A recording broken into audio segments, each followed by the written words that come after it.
Hi, everyone. Welcome back to the Nuance Needed podcast. I'm Amanda. And I'm Sam.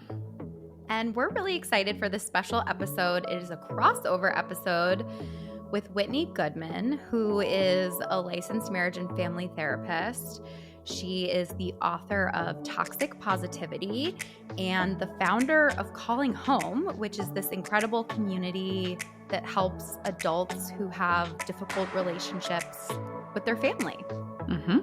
And she's also at the handle Sit with Wit. So if you've seen her on Instagram, that's probably what you've seen her under. And we wanted to bring her on because we had the Parental Estrangement episode that many of you really enjoyed and had a lot of additional comments and questions on. And so we figured, why not go to someone who has built an entire program helping people understand their complex family dynamics and the nuance in that, and like even deeper complexities of estrangement and what that looks like, and decisions and boundaries and all those sorts of things.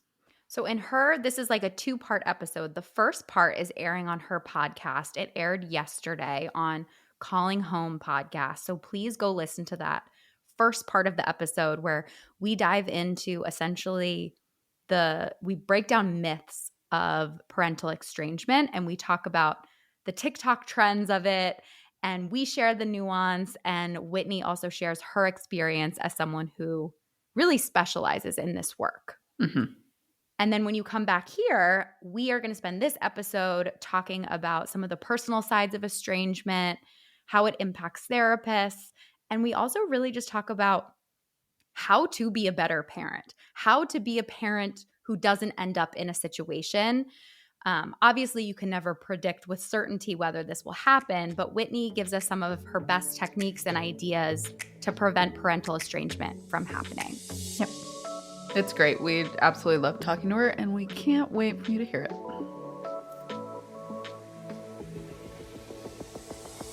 How does this work impact you?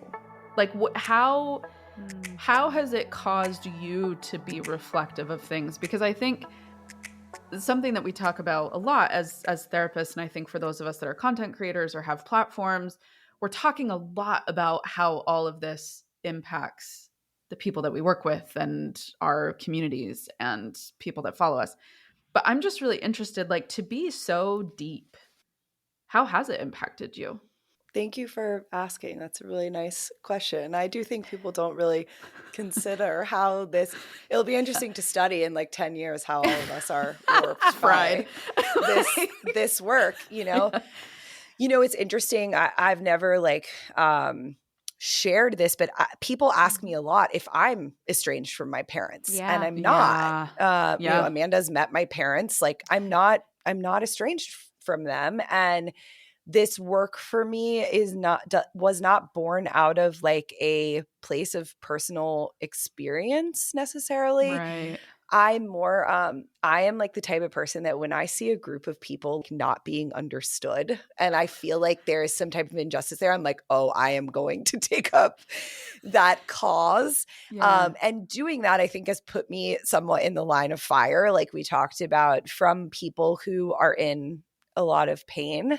I know that when both of my pregnancies, I had to really pull back from like being so forward facing because the criticism would get to me. Ooh. I remember when I was pregnant with my second child, some woman made like a whole video series about me, like about my looks, my weight, my face. You're kidding. Like, oh, it was insane. And she had blocked me, so I didn't see it, but my mom saw it and showed it to me. And I was like, oh my God, it was just comments, all of women, just being like cruel. And that's a situation where I've been like, gosh, is this really worth it? And you have to kind of come back. I'm sure when either of you have experienced, those posts that I think, Sam, you had one recently, like go viral, and you get this onslaught of just people yelling shit at you. It's difficult. I always have to come back to the people that I work with and being like, okay, I really feel so passionate about this issue that I want to keep talking about it, and taking breaks in between is vital. Yeah. What about you guys? How do you deal with Well, it? Sam and I actually just did a whole podcast on this. Sam, do you want to share? 'Cause this Plug is away. Sam. It was, I mean, anytime you start having like a larger platform, you're going to get people that are cranky or whatever. Yeah. And so I've had one-offs like here and there, like that woman that was like, "You're not God," in the video that I recently posted. Feel free to go listen to Nuance Needed. Yeah, it was just this video where I was calling on people to be better friends and this Yeah. idea of like tapping into connection, and that we're all so flippin' lonely because we've lost the art of crafting community in a lot of ways. Mhm. And people just were super upset and said that I was being ableist, that I was being anti-neurodivergent, that I hated people with chronic illness because I wasn't adding caveats to their situation of why they can't engage with community or different things like that. And I think to speak to it on like a personal level too, the ableist comment really cracked me up because I have a brother with severe disabilities that I go home frequently to help care for Mhm. and provide caregiver support to him and my parents who are his full-time caregivers and all this stuff. So, but it's that nuance that people aren't interested in learning, or that I'm sure, Whit, you have had difficult conversations in your family despite having healthy relationships and good relationships, because to have those healthy, good relationships takes work. It Oh my takes gosh. effort. Absolutely. It takes time. Like there is no perfection being had, I can No. tell you. no, none. Yeah. We are living and applying these skills in real time as much as anybody else. And I will tell my communities and my followers all the time, if you see me talking about it, this is something that I am living myself. Like, I will not be talking to you about things or ideas or concepts that I am not willing to apply on my own. Totally. And I think that gets lost in the sauce sometimes because we trigger people. We make people uncomfortable. We point out what is probably not working for them or what they're doing that's not going great. And we just become the easy target for giving the middle finger and all the assumptions. Mm-hmm. Whitney, have you changed at all since becoming a parent in the way that you think about this work that you do?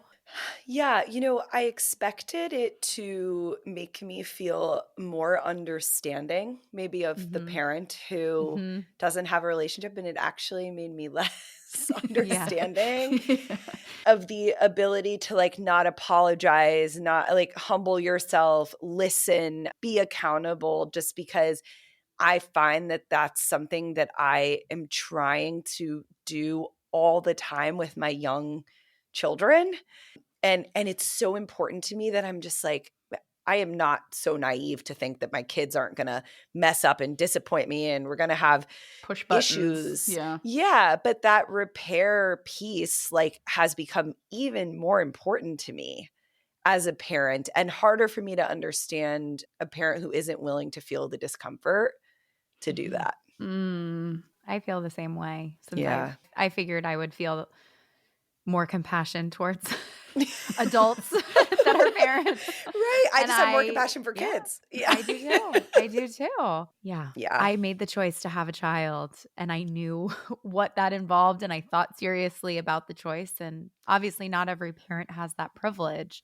But yeah, regardless of what my child says or does, I want to repair and I will listen and I want to I want to make the effort to have a relationship with them. Totally. And Sam, for what it's worth, I saw your video and it actually like, it lit a fire under me. Like it made me be like, I do need to work on this because I do.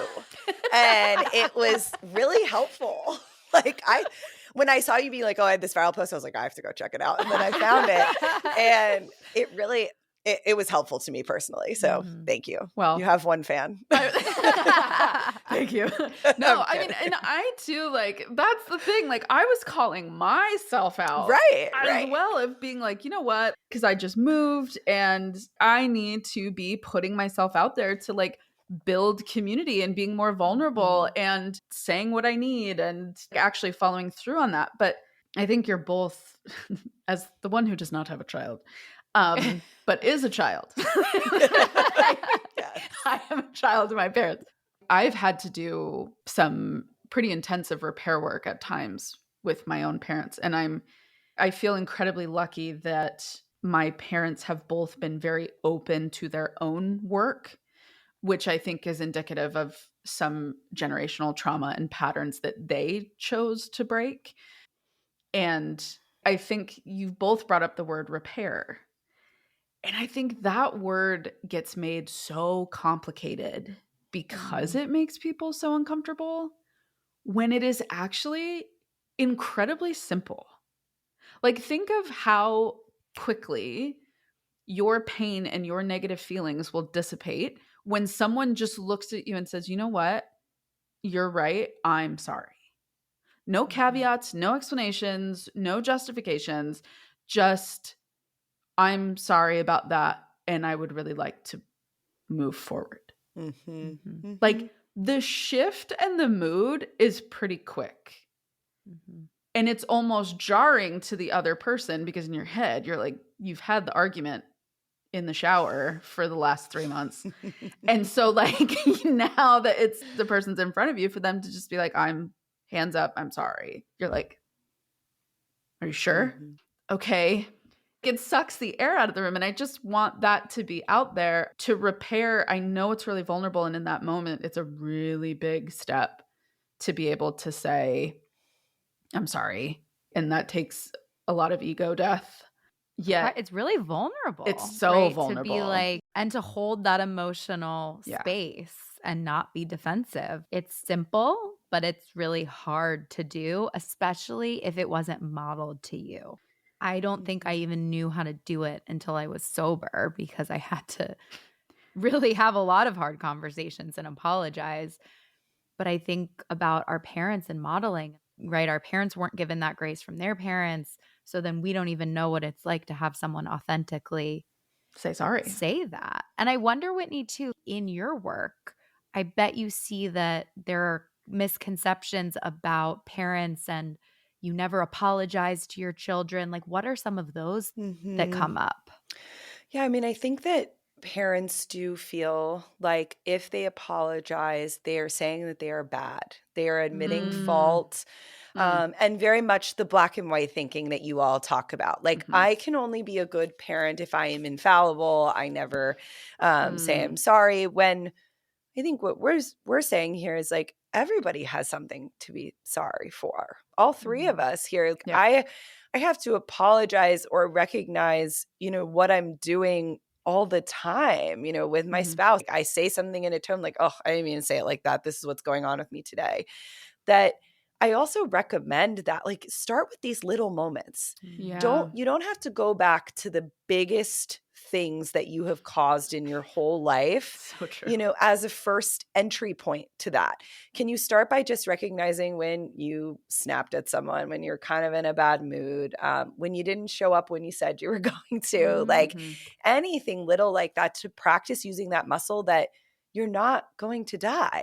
When you apologize, it's going to be okay and you'll come out the other side. I think it's so unfortunate because the saddest part is parents put this pressure to be perfect on themselves and then they can't even repair. They can't even do the thing that they like. They don't have to be perfect. They just need to repair. And it's actually much easier than being perfect. Yes. But because we have this idea of what parents should be in our culture and our society, we miss those moments of repair and connection. Yeah, I know that I will not be a perfect parent. I'm not a perfect parent No. any day. And I feel like that's always the takeaway, right? Is like, don't expect yourself to be perfect. Learn how to repair instead. And then also for anyone that is like navigating estrangement, if someone continuously refuses to repair with you and they can never be wrong, they never have anything that they could work on, like that's when you have to decide, is this working for me to be in that kind of relationship? It sounds like a lot of times, whether estrangement fully happens or not, is simply based on people's willingness to have a hard conversation and listen and repair. And that is it's so sad to me, right? I think parents a lot of times are like, I can't be perfect. I'm never enough. This is why we're estranged. And it is actually so simple and small what your child needs from you. Well, and to like admit wrongdoing is not indicative of your worth. To say, you know, when the parent's like, well, I guess I was just like a horrible parent, or like, I guess I was just the worst, you know, it's like, stop looking for the validation. You go figure out how to get that. Yet also to just say, I genuinely did not mean for that to be that. Right? That can be a true statement sometimes. And to just own it is it's not a confirmation that you are a horrible person.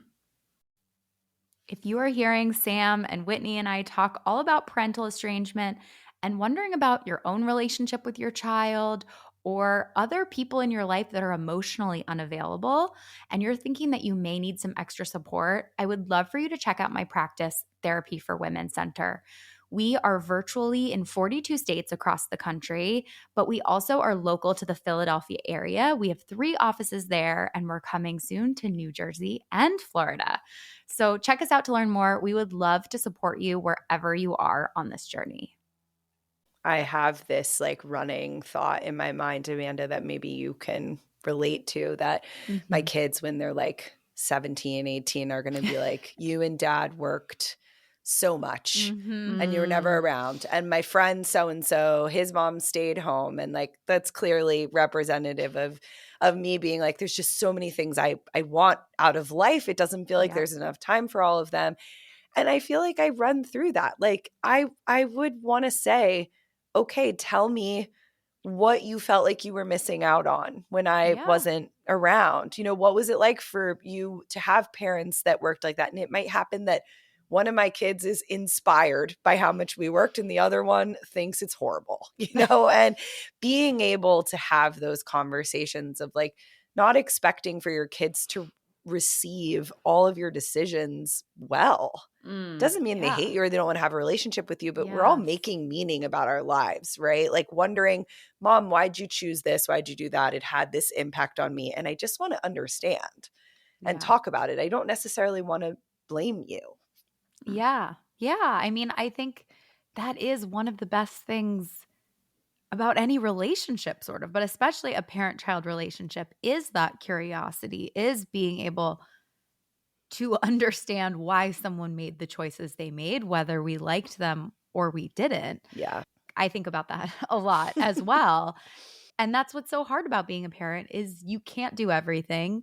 You also, every child is different. Every situation is different. For some people, it's you make the right choices for your child. For other people, it would have been better to make different choices. Yeah. So all you have is hearing their experience. And as someone who, I'm just like someone who's obsessed with memories and remembering things, and it feels like that's like all I have sometimes.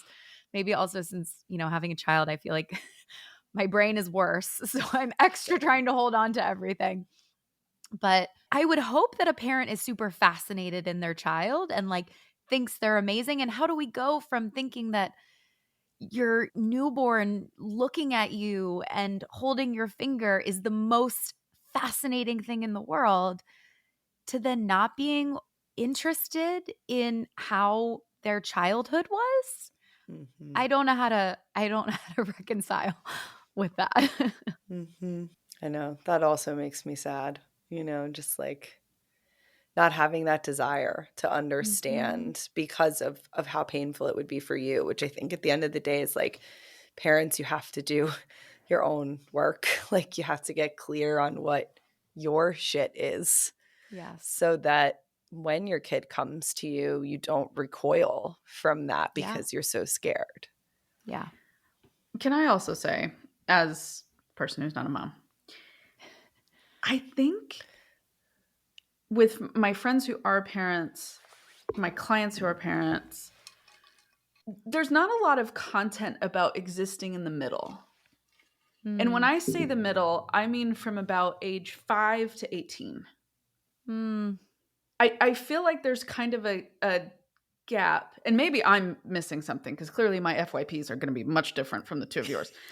But I feel like there's so much emphasis on survive the newborn stage, mama. Like, oh my God, like toddler stage sucks, mama. You know, like all of this stuff. And then all of a sudden your kid goes to college and it's like, now my kid doesn't want to talk to me. And, you know, the complexities of that. But I feel like, yeah, there's this forgotten middle section. That's where they're really becoming a person. And they're a sponge and they're learning and they're starting to have interactions at school and their world is getting bigger and they're understanding things more and they're able to actually like go out and exist in their interests. And I feel like there's kind of a void in the recognition of just how important those years are. But I find there's a lot of trip up on all of those stages. You're talking about something that I am very passionate about, that I think that I think you're hitting the like, what is it? The nail on the head. Lost that phrase in my brain. The parenting, that intensive parenting early on is a lot about like the baby needing the parent, right? Yes. And then as they grow up, it's this slow breakup in a way, you know, between parent and child. And I think you're right that there's not enough information about what that's going to feel like for the parent to slowly have your child pull away from you and prioritize their peers and start going through these changes that some parents, because they're not expecting it or they're emotionally immature, they're not ready for it, whatever it is, they start to like glom on during those years. And I actually think this is one of the top reasons for estrangement among young adults. We talked about this earlier, that like these parents do not know how to let their kids go. No. Yeah. And it is really tough. I think we have to talk about that a lot more, about like, it is good for your child to not need you in the same ways that they did when they were 3. I pray that my child no longer needs me. Does not need me to take him to the bathroom and to open the snack. It's a sign that you're doing a good job. Yeah. You know, they're equipped. Yeah, I think that's a good point. Yeah. I don't know, Whitney or Sam, if you've seen Lisa Dahmer's work. Yeah, that she does teenage stuff, right? Yeah, she talks about teens, and it like altered something in my brain chemistry when she told me that, I mean, this is so obvious, but it's a normal developmental phase for teens not like their parents because they're trying to figure out differentiation.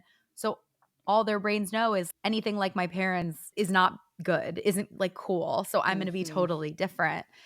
And I think where we get into trouble is, as a parent, you're allowed to grieve your child getting older. You're allowed to grieve them going to college. Like, you're allowed to grieve this slow change. And just because you feel some way doesn't mean your behavior is valid just because your feelings are. Yeah. Don't grieve it with them. Grieve it with like your therapist, your friends, your partner. Yes. Well, exactly. I also like, and you two should call me out if the way I'm describing this to people is like totally off base, because, you know, all of my experience raising children is, but here's how I describe it. Because I have a couple clients that have kids in that like 7 to 11 range, and parenting shifts. And the way I've described it is, I'm like, your role as a parent is to kind of be like a harbor. Meaning you see your kid as like this little ship that you send out into the world every day. And some days those waters are really chill and they have this safe place to come at night. And then some days they're going to go out and shit is rough. The waters are rough. The storm is hard. There's a lot going on. But they know that they have this harbor to come back to. And if you craft that harbor to be a safe, resilient place where they know they can come repair, do their own work, you'll be there to help them through it, they will continue to want to come back to that harbor. Even in spite of their independence or where life takes them or what they end up doing, it's not that you'll only have 18 summers with them. They will want to come back home for the holidays. They will want to go on trips with you. They will want to visit just because you have remained a place that is a respite from the world for them, and a place where they can come chill out for a little bit and then leave and go back out into the big blue and figure out how to make it work. And there's a stability there that I find is the goal for parenting, beyond just this like, well, I have to be micromanaging and I have to make sure that they're waking up in the morning for class in their first semester because I woke them up every morning all through high school. And, you know, like that isn't the right role for a person that you eventually want to be a functioning adult. Mm-hmm. So I don't know if I'm like totally off base in describing that. It's perfect. Mm-hmm. I think it makes complete sense and it's the right approach. Yeah. And I think to fully close the loop, the problem happens when the parents want to keep the boat in the harbor, move the harbor with them around. Yeah. Yeah. Yeah. Thanks so much, Whitney, for coming on. This was such a great conversation. Tell us more about where people can find you. Thank you so much for having me. I love talking with both of you. You can join Calling Home, which is our virtual community for adults that are breaking generational cycles in their family, at callinghome.co. And you can also find me on Instagram at sitwithwhit.